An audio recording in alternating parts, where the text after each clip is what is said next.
Yes.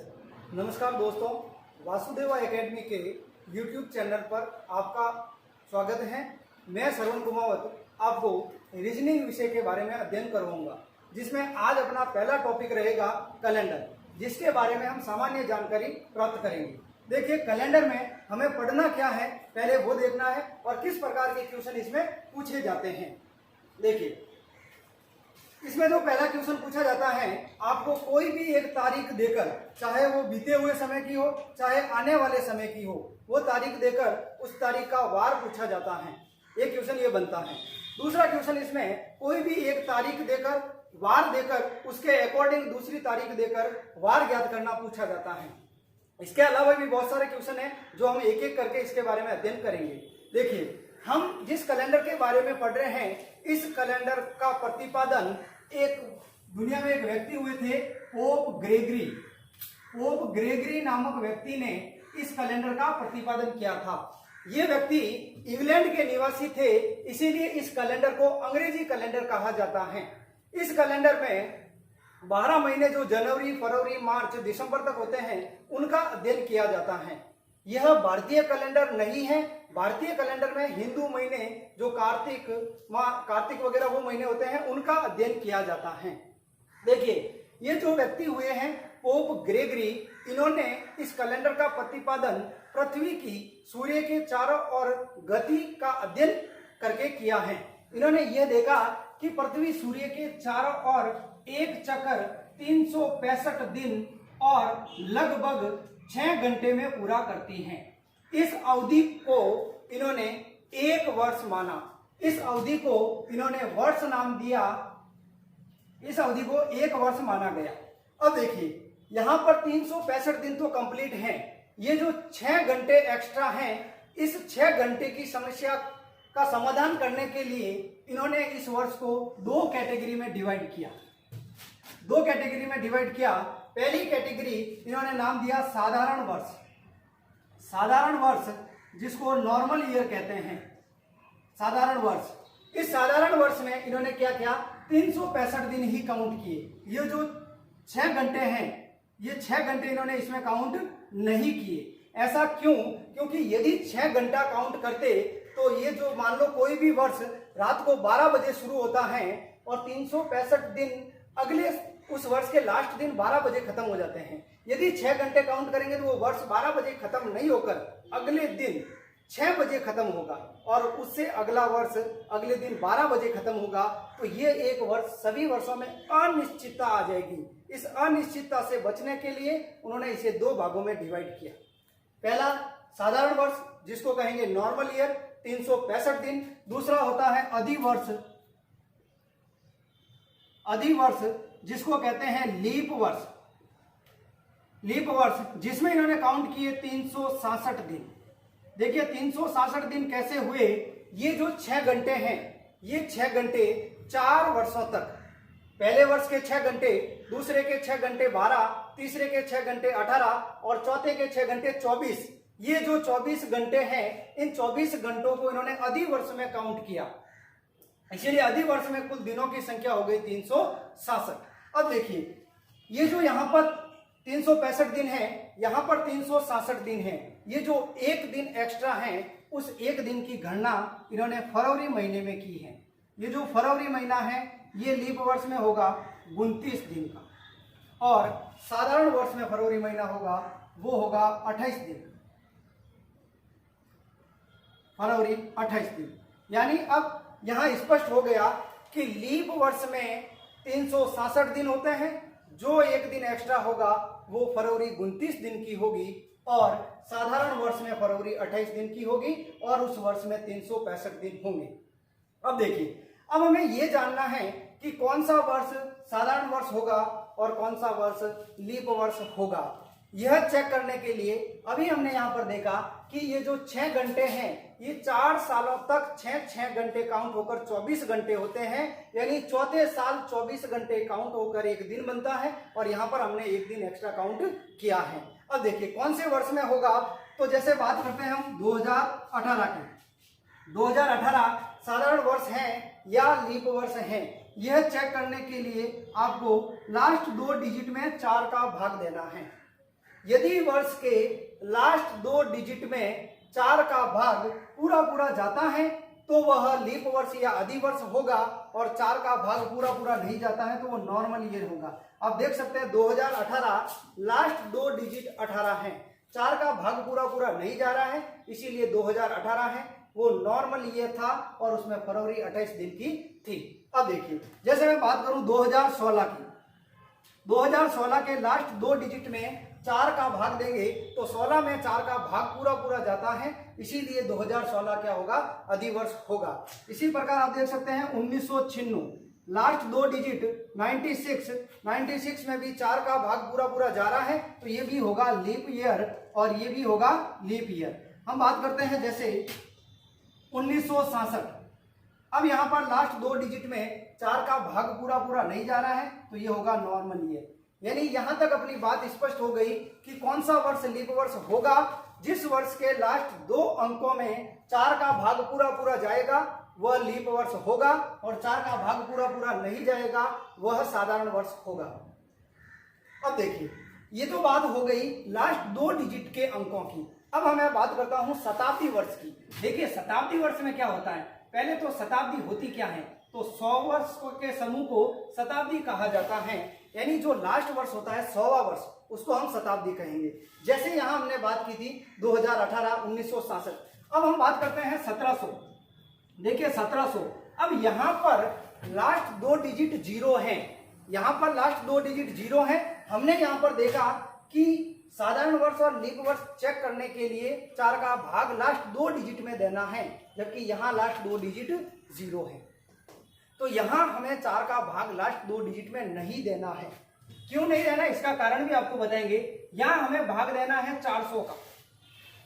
जब 400 का भाग पूरा पूरा जाएगा तो वह लीप वर्ष होगा, और 400 का भाग पूरा पूरा नहीं जाएगा तो वह साधारण वर्ष होगा। देखिए 1700, इस 1700 में 400 का भाग पूरा पूरा नहीं जा रहा है, इसीलिए यह नॉर्मल ईयर होगा। 1800, 400 का भाग पूरा पूरा नहीं जा रहा है, इसीलिए यह नॉर्मल ईयर होगा। 1900, 400 का भाग पूरा पूरा नहीं जा रहा है, यह भी नॉर्मल ईयर होगा। और बात करें हम 2000 की, यहां 400 का भाग पूरा पूरा जा रहा है, इसीलिए यह लीप वर्ष होगा। तो देखिए यहां तक साधारण वर्ष और लीप वर्ष के केस में हमारे सामने 2 बातें आई हैं। लास्ट 2 अंकों में 4 का भाग पूरा पूरा जाएगा, लीप वर्ष नहीं जाएगा तो साधारण वर्ष। रही बात शताब्दी की, 400 का भाग देना है, 400 का भाग पूरा पूरा जाएगा तो लीप वर्ष, और नहीं जाएगा तो साधारण वर्ष। अब देखिए, अब हम ये कारण पता करते हैं कि यहां ऐसा क्यों हो रहा है। जब यहां हम 4 का भाग लास्ट 2 अंकों में दे रहे हैं और यहां हम 400 का भाग दे रहे हैं, इसके पीछे क्या रीजन है, तो आप इसका एक बार स्क्रीनशॉट ले सकते हो, इसके बाद इसे आगे देखते हैं।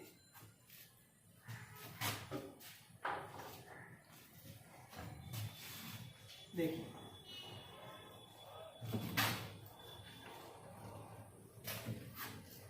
चलो इसको रहने दीजिए।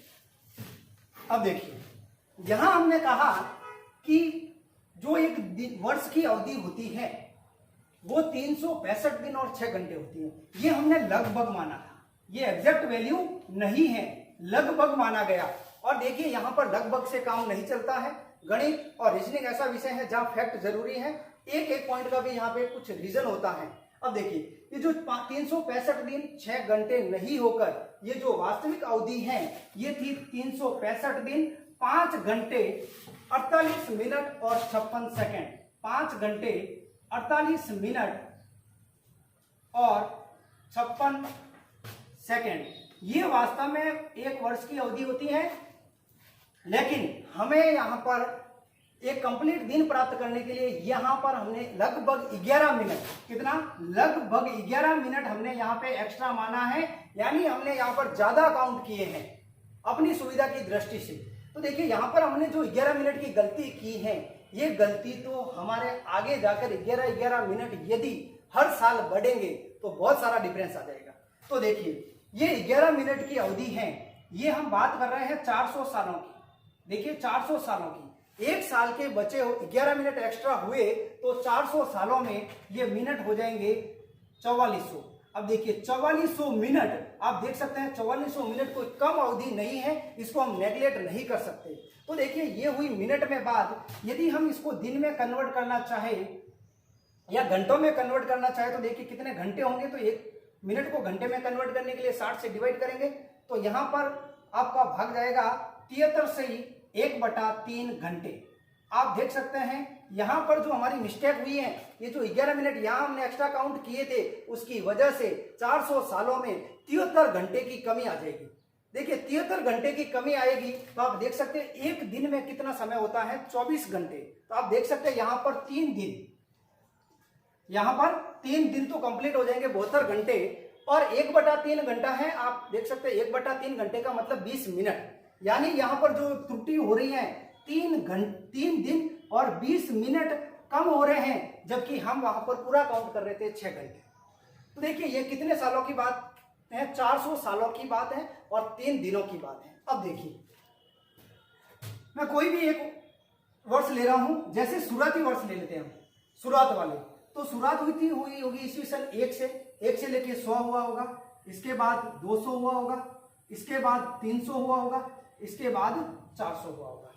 यहां जो हमने 3 दिन एक्स्ट्रा हुए हैं या 3 दिन की कमी हुई थी, ये पहला दिन कहां कम हुआ, पहले शताब्दी में 100 जो पहला शताब्दी वर्ष था उसमें 1 दिन कम हुआ, दूसरे में 1 दिन कम हुआ, तीसरे में 1 दिन कम हुआ, 3 दिन कम हो गए।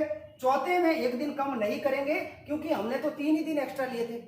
जब 3 ही दिन एक्स्ट्रा लिए तो चौथी शताब्दी वर्ष में 1 दिन कम नहीं करेंगे, यहां पर हम वो 1 दिन ज्यादा ही रखेंगे। इसीलिए यहां पर क्या होगा, 1 दिन का डिफरेंस आएगा। तो आप देख सकते हैं यहां पर ये शताब्दी वर्ष लीप वर्ष नहीं होगा क्योंकि हमें यहां 1 दिन एक्स्ट्रा नहीं लेना है। यहां पर भी लीप वर्ष नहीं होगा क्योंकि हमें यहां पर एक्स्ट्रा नहीं लेना है। यहां पर भी लीप वर्ष नहीं लेंगे क्योंकि यहां एक्स्ट्रा नहीं लेना है, जबकि यहां हमें 1 दिन एक्स्ट्रा लेना है क्योंकि 3 दिन की ही कमी हुई थी, यहां कोई कमी नहीं हुई है। इसीलिए हम शताब्दी वर्ष चेक करते समय 400 का भाग देते हैं क्योंकि हर 400वां साल है वो लीप वर्ष होगा। इसके बीच वाले ये 300 शताब्दी वाले साल लीप वर्ष नहीं होंगे। यहां देख सकते हैं 1600 लीप वर्ष था, 1700 लीप वर्ष नहीं है, 1800 लीप वर्ष नहीं है, 1900 लीप वर्ष नहीं है और 2000 लीप वर्ष हैं। अब देखिए ये जो बात मैंने आपको बताई है ये केवल अपनी जानकारी के लिए बताई गई है। परीक्षा में आपसे ये बात नहीं पूछी जाएगी कि 400 का भाग ही क्यों देते हैं, ये केवल सामान्य जानकारी के लिए। अब देखिए परीक्षा में इससे संबंधित क्या क्वेश्चन पूछा जाता है, हम उसकी बात करते हैं। देखिए यहां आपसे टेक्निकल क्वेश्चन पूछा जाता है। एक क्वेश्चन है जो बार बार परीक्षाओं में पूछा गया है। क्वेश्चन है 400 सालों में 29 फरवरी कितनी बार आएगी। 400 सालों में 29 फरवरी कितनी बार आएगी। अब देखिए ये सवाल एसएससी हो, चाहे रेलवे का हो, चाहे पटवार हो, चाहे राजस्थान पुलिस कांस्टेबल का हो, कई बार ये सवाल पूछा गया है और इसका आंसर सटीक है और एकदम एक शब्दों में ही इसका आंसर है। लेकिन ऐसा वही आंसर क्यों है, इसके पीछे कारण आना जरूरी है क्योंकि कोई भी क्वेश्चन आपसे पूछा जाएगा अब डायरेक्ट नहीं पूछा जाता है, उसमें कुछ तोड़ मोड़ करके पूछा जाता है, घुमा फिरा कर पूछा जाता है और उसके लिए आपको उसका बेसिक कॉन्सेप्ट आना जरूरी है। देखिए वैसे तो बात हो रही है 400 वर्षों की, हमने यहां पर देखा था हर 4 साल बाद 29 फरवरी आती है, हर 4 साल बाद 29 फरवरी आती है। यानी मैं शॉर्ट में ये कहूं 400 में 4 से डिवाइड करूं तो भाग जाएगा 100, यानी यहां पर 29 फरवरी कितनी बार आएगी, तो आंसर होना चाहिए 100 का। या आपसे पूछे 400 वर्षों में लीप वर्ष कितने होंगे, तो भी बात वही है, 29 फरवरी का हो चाहे लीप वर्ष का हो, तो आंसर ज्यादातर लोग इसका 100 दे देते हैं क्योंकि हर 4 सालों बाद लीप वर्ष आता है तो आंसर 100 देते हैं। लेकिन अभी हमने यहां पर देखा था कि हर 4 सालों बाद लीप वर्ष आए ऐसा जरूरी नहीं है। क्यों नहीं है, क्योंकि हमने यहां पर देखा था हम जो 12 मिनट का मिस्टेक कर रहे थे, 12 मिनट हम एक्स्ट्रा काउंट कर रहे थे, इस वजह से शताब्दी वर्ष में चेंज आता है। अब देखिए ये जो 400 वर्ष हैं ये कौन से 400 वर्ष हैं, हम कोई भी 400 वर्ष की बात कर रहे हैं। जैसे मैं बात करूं 1600 से 2000, 1601 से 2000, ये हुए 400 वर्ष। यदि इन 400 वर्षों का हम विश्लेषण करें, इसमें देखते हैं 29 फरवरी कितनी बार आएगी। तो देखिए आप देख सकते हैं 1601 से 1700 इसके बीच 29 फरवरी कितनी आएगी। देखिए 1601 से 1700 कितने वर्ष हुए, 100 वर्ष हुए। इन 100 वर्षों में 29 फरवरी कितनी आएगी, तो सिंपल सा लोग आंसर देते हैं 4 से डिवाइड कर लो 25 बार, लेकिन ऐसा नहीं है, ऐसा नहीं है, क्योंकि हर 4 सालों बाद लीप वर्ष आए ऐसा जरूरी नहीं है। आप देख सकते हैं 1601 में 1604 होगा वो लीप वर्ष होगा, इसके बाद 1608 होगा वो लीप वर्ष होगा, इस तरीके से 1692 होगा लीप वर्ष होगा, 1696 होगा लीप वर्ष होगा। आप देख सकते हैं 1696 लीप वर्ष होगा क्योंकि 4 का भाग पूरा पूरा जाता है। यहां से हम बात करें तो यहां तक टोटल कितने वर्ष हुए, 24 लीप वर्ष हुए, 24 लीप वर्ष हुए हैं। इसके 4 सालों बाद वर्ष आएगा 1700 एक शताब्दी वर्ष है। इसको चेक करने के लिए 400 का भाग देंगे जो कि पूरा पूरा नहीं जाएगा। जब पूरा पूरा नहीं जाएगा तो 1700 लीप वर्ष नहीं होगा। 1696 के बाद वाला लीप वर्ष होगा 1704। यानी आप यहां देख सकते हैं 1696 के 8 सालों बाद 1704 में 29 फरवरी आएगी, जबकि इसमें क्या बताया जाता है कि 4 सालों बाद 29 फरवरी आती है, 4 सालों बाद नहीं आती है। शताब्दी वर्ष वाले केस में 300 सालों के बाद 29 फरवरी आती है। तो आप देखिए 1601 से 1700 तक कितनी बार आएगी, 24 बार आएगी। 29 फरवरी कितनी आएगी, 24। हम बात करते हैं इसी प्रकार 1701 से, तो आप देख सकते हैं 1701 से 1800 तक भी आंसर होगा आपका 24 बार। 1801 से 1900 तक ये भी आपका आंसर होगा 24 बार। अब देखना यहां 1901 से 2000, आप देख सकते हैं 1901 से 2000, ये तो कंप्लीट। देखिए 1901 से 1904, फिर इसी तरीके से 1996 और आप देख सकते हैं लास्ट में आएगा 2000। 1996 भी लीप ईयर है और 2000 भी लीप ईयर है, यानी यहां 4 सालों बाद ही 29 फरवरी आ रही है। यानी इन 100 सालों के दौरान 24 बार तो यहां तक हो गई थी और एक ये, यानी टोटल कितना हो गया 25। यानी कि इन 100 सालों के दौरान 29 फरवरी कितनी बार आएगी, 25 बार आएगी। आप देख सकते हैं 24 24 24 25, यानी कि ये जो 400 साल हैं, इन 400 सालों में 300 साल ऐसे होंगे या 3 साल ऐसे होंगे जिसमें 29 फरवरी नहीं 8 वर्ष बाद आएगी, 4 वर्ष बाद नहीं आएगी। तो आपका जो यहाँ पे एग्जैक्ट आंसर होगा 97 टाइम। यानी आपसे क्वेश्चन पूछा गया 400 वर्षों में 29 फरवरी कितनी बार आएगी, आपका आंसर होगा 97 बार।